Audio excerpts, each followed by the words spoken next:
మాల సోదరులారా, బంధువులారా, మిత్రులారా, దేశవ్యాప్తంగా ముఖ్యంగా తెలుగు రాష్ట్రాల్లో ఎస్సీ వర్గీకరణ పేరుతో అన్ని రాజకీయ పార్టీలు మాల సామాజిక వర్గంపై కుట్రపూరితంగా ఒక వెస్టెడ్ ఇంట్రెస్ట్తో కుట్ర చేస్తూ ఉన్నారు మిత్రులారా.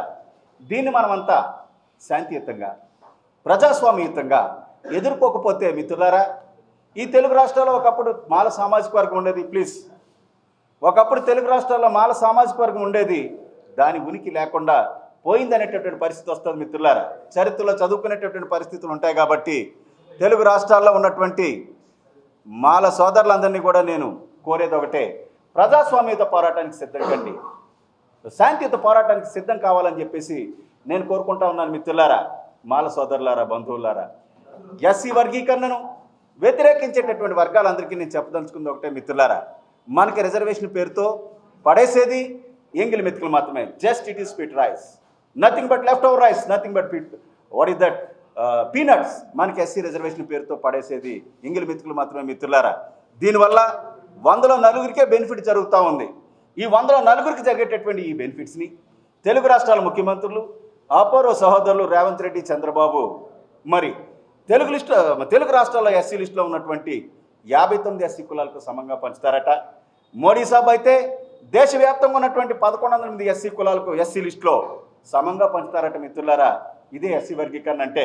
ఇది ఎలా సాధ్యమని చెప్పేసి ఈ సందర్భంగా మోడీ గారిని మరి రేవంత్ రెడ్డిని నేను ప్రశ్నిస్తా ఉన్నాను మిత్రులారా. మోడీ గారికి చెప్పేది ఒకటే: మోడీజీ, ఎస్సీ लिस्ट में बाकी जातियों पर अगर आपको सच्चा प्यार है, अगर आपको सच्चा दोस्ती है और प्रेम है, आरक्षण 10% और बढ़ाकर बाकी जातियों को देना चाहिए मोदी जी. आप कर सकते हैं तो एक काम करें, लेकिन दलित जातियों को विभाजित ना करें मोदी जी. यह काम देश के लिए अच्छा नहीं है. మోడీ గారు, మీకు చేతనైతే ఎస్సీ రిజర్వేషన్ ఇంకో 10% పెంచి మిగతా కులాలకు ఇచ్చేయండి, అంతే తప్ప ఎంగిలి మెతికిలిసి ఓటాల కోసం కొట్టుకు చావండ్రంటే ఊరుకునే ప్రసక్తి లేదు మిత్రులారా. ఇది దేశవ్యాప్త ఉద్యమం.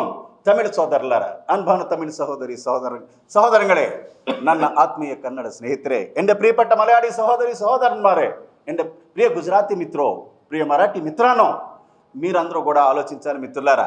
అంబేద్కర్ గారు బతుకున్నప్పుడు కానీ, 100 సంవత్సరాల క్రితం బ్రిటిష్ వాళ్ళు ఈ దేశాన్ని పరిపాలించినప్పుడు కానీ ఇటువంటి రాజకీయ కుట్ర దళితుల మీద జరగలేదు మిత్రులారా.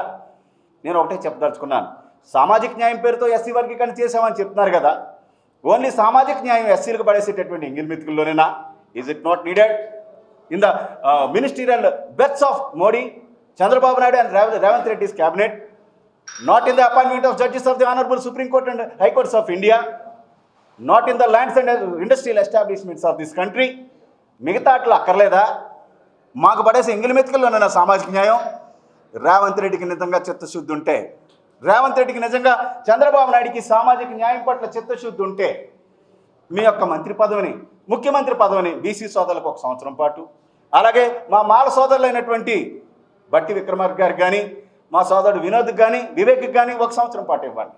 అలాగే మిగతా కులాలకు ఇవ్వండి. చంద్రబాబు నాయుడు కూడా నేను చెప్పదలుచుకుంది ఒకటే: మాకిచ్చేటటువంటి ఎంగిలి మెతుకుల్లోనైనా సామాజిక న్యాయం? ఈ భూముల విషయంలో, ఈ దేశంలో, అలాగే ఈ ఆస్తుల విషయంలో సామాజిక న్యాయం అక్కర్లేదా? ఊరుకునే ప్రసక్తి లేదు. శాంతియుత సామాజిక పోరాటానికి మిత్రులందరూ కూడా, మాల సామాజిక వర్గం అలాగే ఎస్సీ వర్గీకరణను వ్యతిరేకించేటటువంటి వర్గాలందరూ కూడా సమాయత్తం కావాలని కోరుకుంటా ఉన్నాను మిత్రులారా. ఈ యొక్క వర్గీకరణకు కారణం ఒక్క తెలుగు రాష్ట్రాలు కాదు మిత్రులారా. మొన్న జరిగినటువంటి ఎన్నికల్లో ఈ దేశాన్ని రామాలయం, రామ జన్మభూమి పేరుతో ఈ దేశ రాజకీయాన్ని శాసిస్తున్నటువంటి బీజేపీ మొన్న జరిగినటువంటి ఎన్నికల్లో ఓడిపోయింది మిత్రులారా. ఉత్తరప్రదేశ్లో ఆల్మోస్ట్ 30 సీట్స్ దాకా ఓడిపోయారు.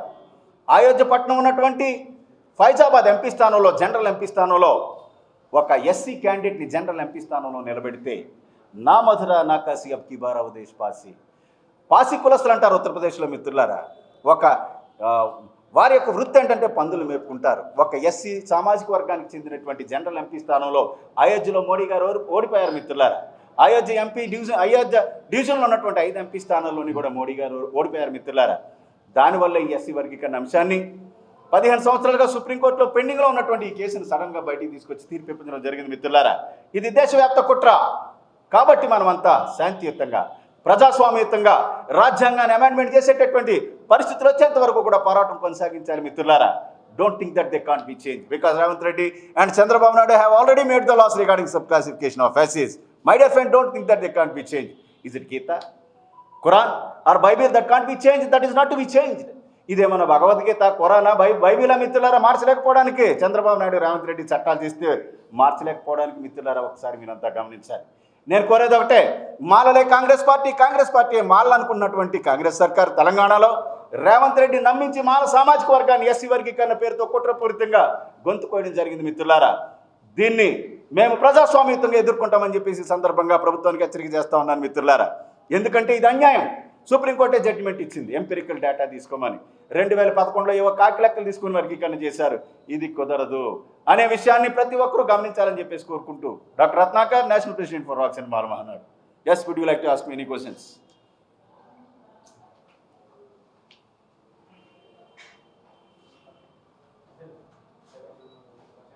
అడగండి, మంచి subject. I'm a researcher in this politics.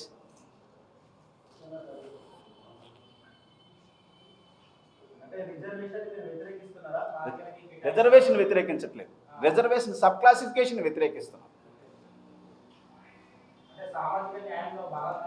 Yes,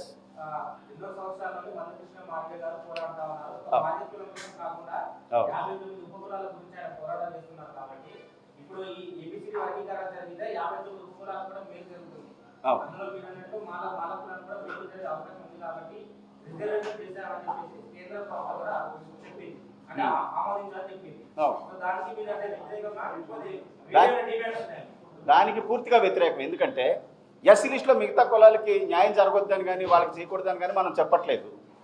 reservation పేరుతో ఎస్సీలకి ఇచ్చేటటువంటి బెనిఫిట్స్ 100లో 9కే 15% ఆఫ్ 100 వేకెన్సీస్.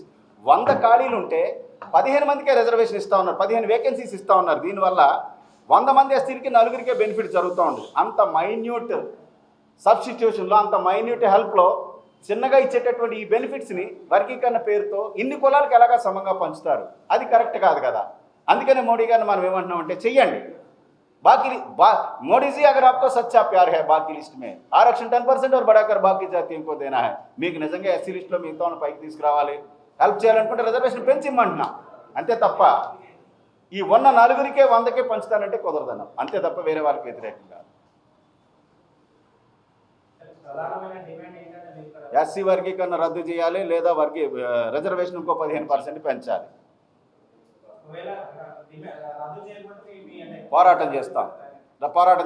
దేశం అంతా తిరుగుతున్నాను, ఆల్మోస్ట్ 4 స్టేట్లు తిరిగాను, ఆంధ్ర అంతా తిరిగాను. ఇది దరిదాపు ఒక 201 ప్రెస్ మీట్. ఇది ప్రజలకు ఏం జరుగుతుందో తెలియదు. ఏం చెప్తున్నారంటే ఎస్సీ లిస్టులో మా మాలలు డామినెంట్గా ఉన్నారట, లేకపోతే ఇంకో కులం డామినెంట్గా ఉంది కాబట్టి వేళే తినేస్తున్నారు, మిగతాకి అందట్లేదని ఒక బ్లాంకెట్ వే ఆఫ్ మెసేజ్ ఇస్తున్నారు. కాబట్టి అసలు ఏం జరుగుతుందో చెప్పడం కోసమే ఈ ప్రెస్ మీట్ని కండక్ట్ చేయడం జరిగింది. ప్రజలకు ఏం జరుగుతుందో ఇందులో విషయాలు తెలియదు డీటెయిల్డ్గా.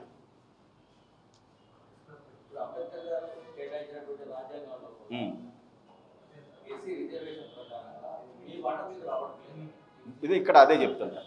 ఎలా అంటే first of all reservation Ambedkar కేటాయించలేదు. ప్లీజ్ బ్రదర్ సరిగ్గా వినండి brother please. I'm researcher, PhD in world historical politics, constitutional expert. నేను కూడా జర్నలిస్టే. ఇక్కడ రిజర్వేషన్ అనేది అంబేద్కర్ కేటాయించింది కాదు.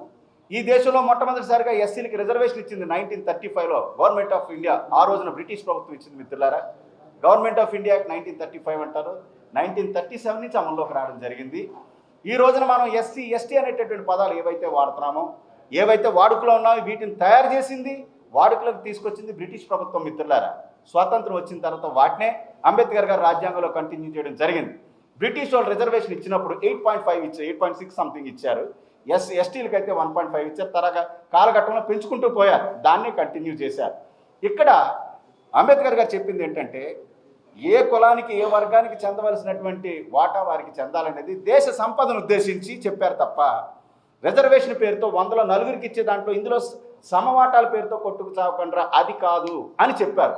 దానికి దీనికి టోటల్గా వేరియేషన్. వాటా కోసం చెప్పట్లేదు, డ్యూ షేర్ కోసం కొట్లాడుతున్నావు. నువ్వు నిజంగా 100 మందిలో కనీసం ఒక 20 మందికి భోజనం పెట్టి అందరికీ తినండి, ఏదో అడ్జస్ట్ అయితే పర్లేదు. 100లో 9కి ఇచ్చి మీ 100 మంది సమంగా పంచుతాము, this itself is the social justice అంటే కుదరదంటున్నా. అది ఇప్పుడు మాల మహానాడు అనేది ఆల్రెడీ జాతీయ లెవెల్ జాతీయ స్థాయిలో కూడా మాల మహానాడు నాయకులు ఉన్నారు, వివిధ పార్టీలకు చెందిన వాళ్ళు ఉన్నారు. వాళ్ళు ప్రస్తుతం అయితే నిశ్శబ్దంగా ఉన్నారు, ఎలాంటి పోరాటాలు కూడా చేయడం లేదు. అంటే ఇట్లా ప్రెస్ మీట్ పెట్టిన తర్వాత ఫ్యూచర్ లో రాజకీయ పార్టీ పెట్టే అవకాశం ఉందా లేదా ఒకటి మాల మహానాడు పోరాటాలు? నేను 35 years గా ఉన్నాను. రాజశేఖర రెడ్డి గారు, చంద్రబాబు నాయుడు గారు అసలు వాళ్ళకి ఏ పదవులు లేనప్పుడు వాళ్ళతో జర్నీ చేస్తూ ఉన్నాను. 25 years back MLA MP ticket ఇస్తానంటేనే వద్దన్నారు. నాకు కావాల్సింది ఈ దేశంలో అన్ని వర్గాలకు నిజమైనటువంటి జస్టిస్ జరగాలి. దట్టు మాల మహానాడు అని కాదు, మాల మహానాడు కదా అన్ని కులాలకి జరగాలి. కుట్రపూరితంగా ఒక వర్గాన్ని టార్గెట్ చేయడం కరెక్ట్ కాదు కాబట్టి ఈ పోరాటం సాగిస్తాం అంతే తప్ప రాజకీయ రాజకీయాలకి సంబంధం లేదు. ఇండివిజువల్గా I'm well of, most powerful, I can get the ticket what ever it is I can.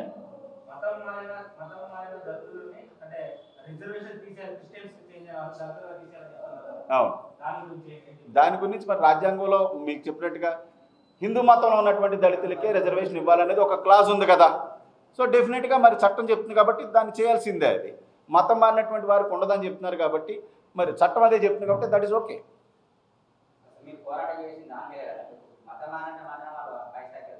వెళ్తారా అనేది చట్టం. మరి మనం ఇక్కడ ఏదైనా ఒక డెమోక్రటిక్ కంట్రీలో ఓపెన్, కొంతమందికి నచ్చినా నచ్చకపోయినా మనం ఒక చట్టం పెట్టుకుంటాం.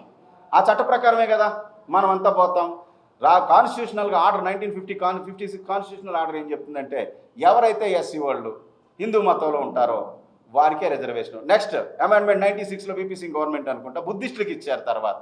తర్వాత సిక్కులకి ఇచ్చారు 1956లో. సిక్ మతంలో ఉన్నటువంటి దళితులు కూడా ఈ రాజ్యాంగం పట్ల సిక్కులకు కూడా రిజర్వేషన్ ఇవ్వచ్చు. అందుకనే ఎస్సీలు ఉన్నారు, బీసీలు ఉన్నారు, ఓసీలు ఉన్నారు సిక్కుల్లో. అలాగే బౌద్ధ మతం మారినటువంటి నిన్న గవాయి గారి గొడవ అదే. చాలామంది సోషల్ మీడియాలో తెలియనటువంటి కామెంట్స్, ఆయన బుద్ధిస్ట్ కదా ఆయన ఎస్సీ ఎలా వస్తుందంటే బుద్ధిజంలోకి చేంజ్ అయినటువంటి ఎస్సీలకి రిజర్వేషన్ వర్తిస్తుంది.